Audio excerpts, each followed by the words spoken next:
Dear students, मैं अमर सिंह, सहचार्य प्राणीशास्त्र राजकीय महाविद्यालय नौहर।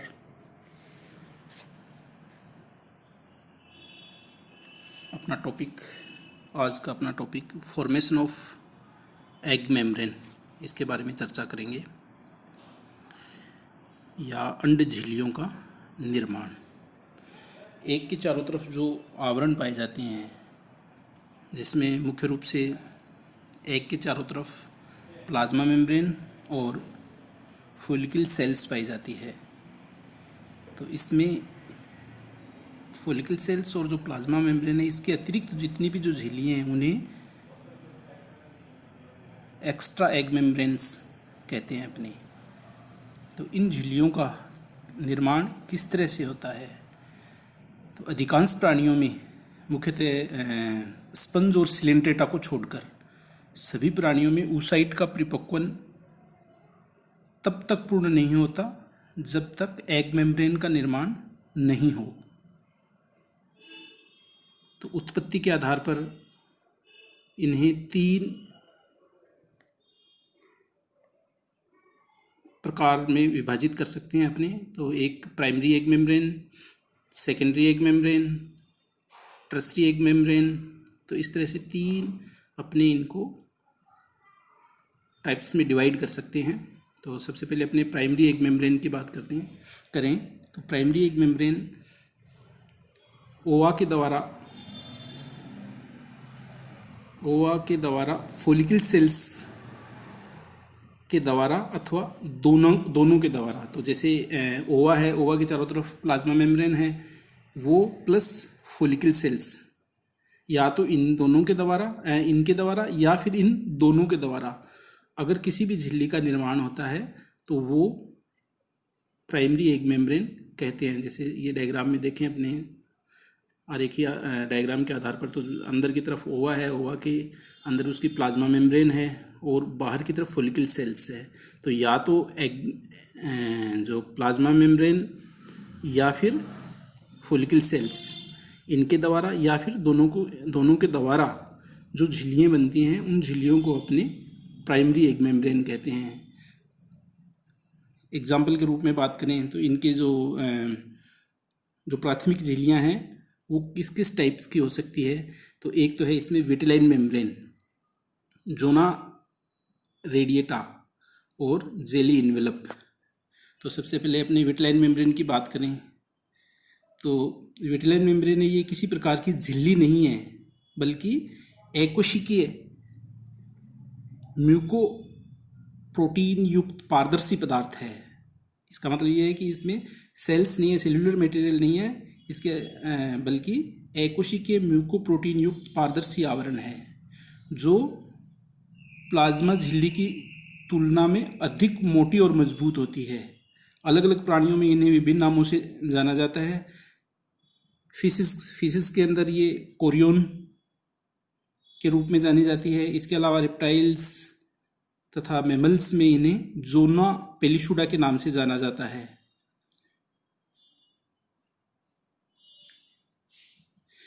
ये जो झिल्लियाँ हैं ये क्लीवेज की लंबी अवस्था तक चिपकी रहती है तथा ब्लास्टोमियर को बांधे रखने का काम करती है। तो ये विटिलाइन मेम्ब्रेन। इसके अलावा दूसरी इसकी जोना रेडिएटा। तो जोना रेडिएटा ये शार्क फिश या बोनीफिश, इनमें, फिशेज में, और रेप्टाइल्स, एम्फीबियंस, इनके अंदर एक आवरण के रूप में पाई जाती है। यह जो डेवलपिंग oocyte है उसके अंदर जो रिड्यूस विलाई को प्रदर्शित करती है।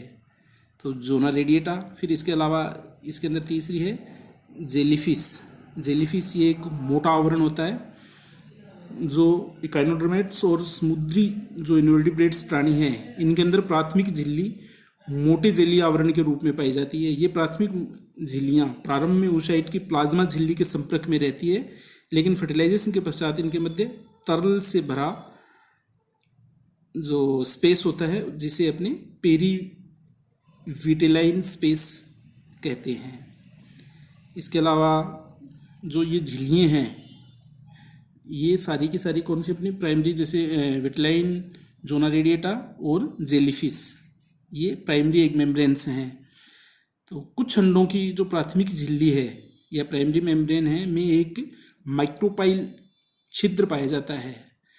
यह छिद्र एग की मुख्य अक्ष से संबंधित होता है, उसकी अक्ष का निर्धारण करता है, जिसके अंदर जो एकाइनोडर्मेट्स और जो फिशेज है उनके अंदर जो माइक्रोपाइल है वो एनिमल पोल की तरफ पाया जाता है, तथा जो कुछ मोल्स्का के प्राणी हैं उनके अंदर ये वेजिटल पोल की तरफ पाया जाता है।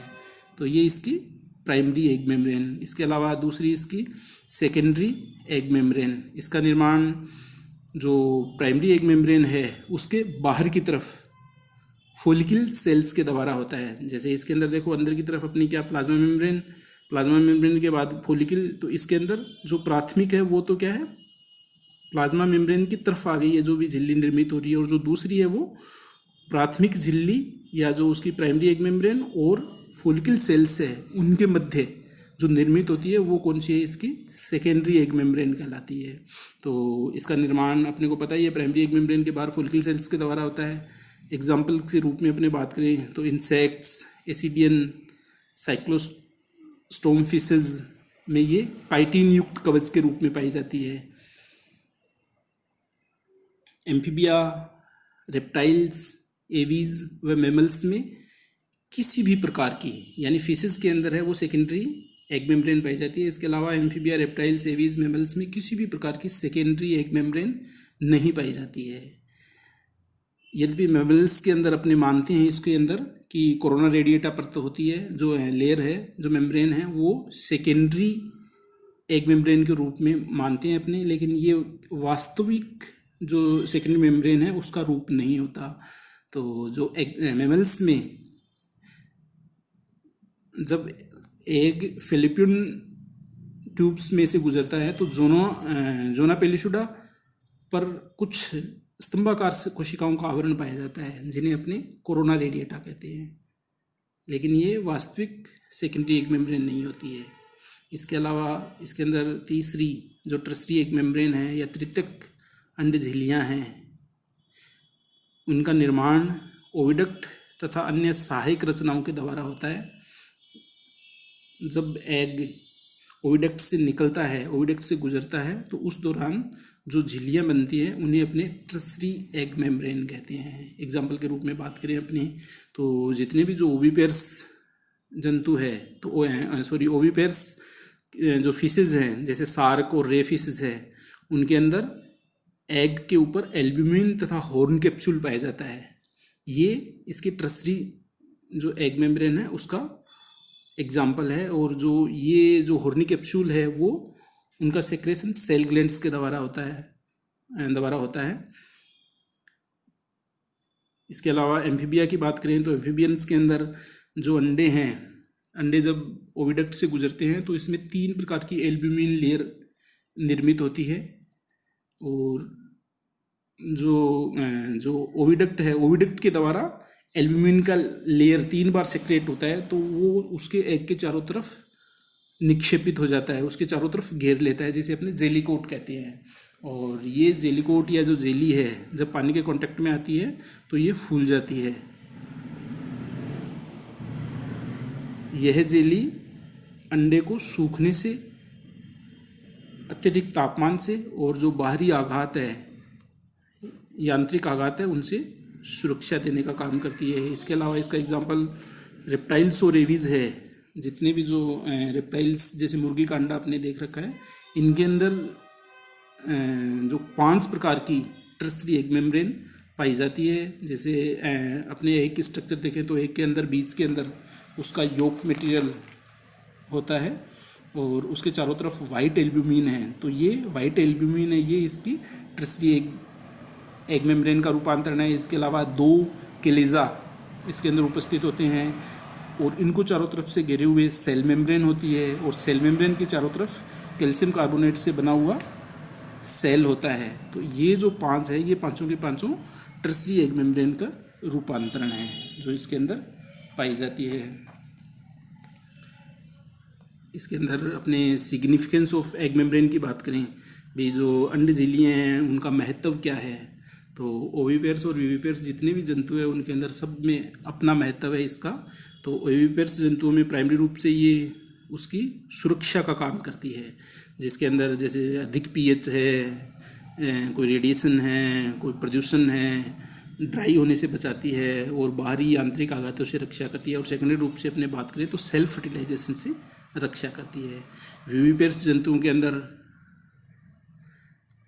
पॉलीस्पर्मी को रोकती है, एग्स के आपस में फ्यूजन को रोकती है, क्लीवेज की प्रक्रिया को सुचारू रूप से संपन्न करने में सहायक होती है। तो ये अपने जो अपना जो टॉपिक है फॉर्मेशन ऑफ